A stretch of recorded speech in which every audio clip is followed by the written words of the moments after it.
Should Christians be debt free?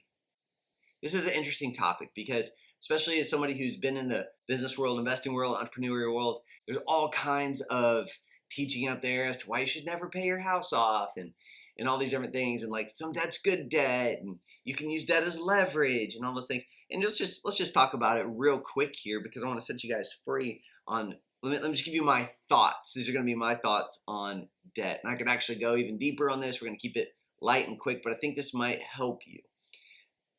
Being in debt's not a sin, but it's also not the greatest and best way to live. I remember I heard it put this way by a guy in the ministry, and I really liked this. So it resonated with me. See if it resonates with you. Being debt-free is basically ground zero. Until you're debt-free, you're actually still below the bottom of the barrel. You're still on the climb until you're debt-free, even if you make plenty of money and you've got financial margin every month, but you still got your bills to pay.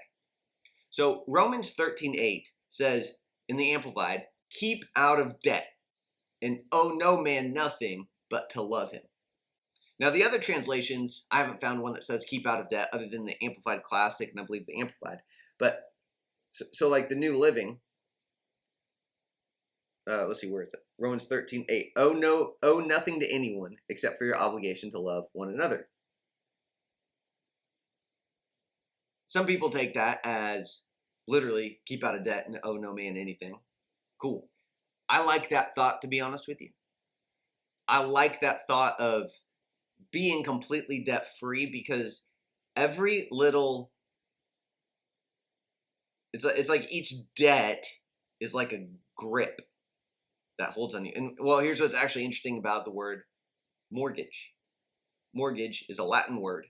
It's two words put together. Mortuary. It basically means death, and gate, it means grip.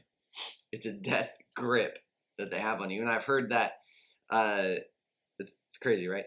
I've heard that back in the day, a mortgage was basically something you worked, like you owed it until you died.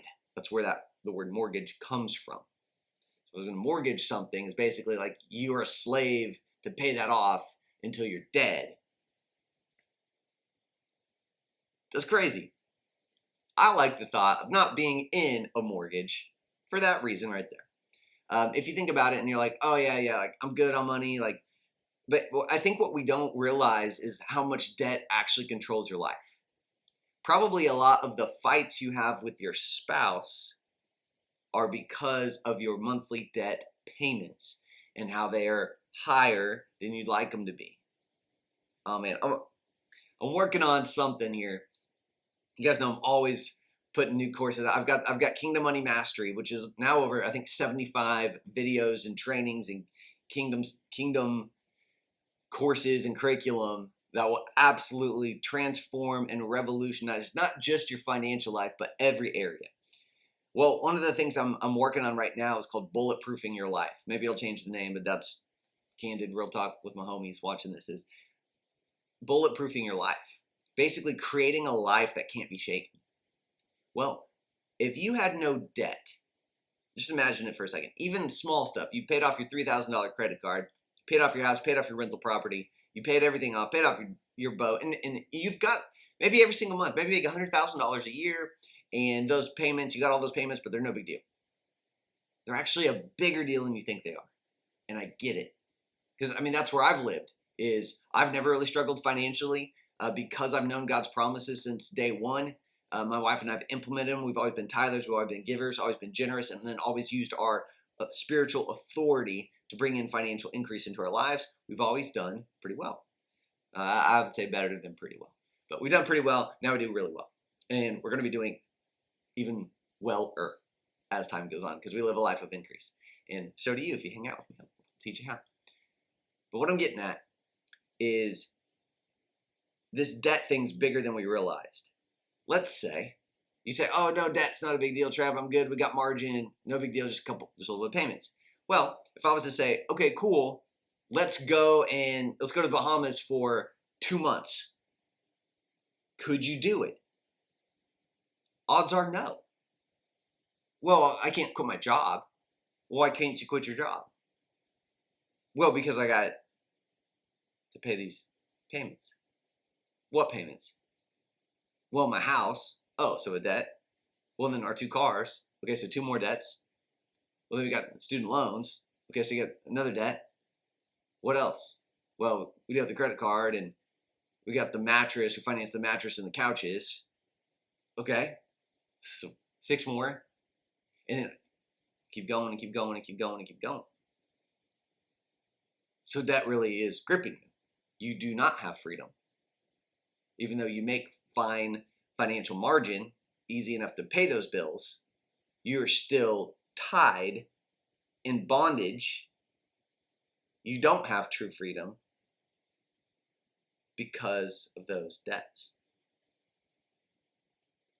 What if God said, hey, it's time for you. You've had that thing in the back of your head that you were going to move. You've always had that heart for Argentina where you can go be a missionary. Here's your opportunity. But you can't because of your debts. Being in debt's not a sin. I still got debts. We're getting out of them. Nothing crazy. Like I said, I can easily pay my bills every single month, lots of margin. But I'm focusing my faith on paying these debts off now. I'm getting serious about it. I want to invite you to come with me and get serious about it also. If you see the links in the description below, I've got another YouTube channel called Passive Income Engines, and I show you how I'm using passive income and some investments and some different things to pay my debt off faster. It may be something you are interested in. You could check that out as well. Link in the description below. So think about that. Another angle I heard, and I think I'll wrap up here, is one of the entrepreneurs I've learned from over the years, been a mentor of sorts to me, is Russell Brunson. And he had a great video on how he talked about the first thing you should do as an entrepreneur is pay your house off. And again, it goes against a lot of the world's wisdom, which if you go YouTube it, you will find 100 people telling you why you shouldn't pay your house off and use the debt and the tax advantage or something.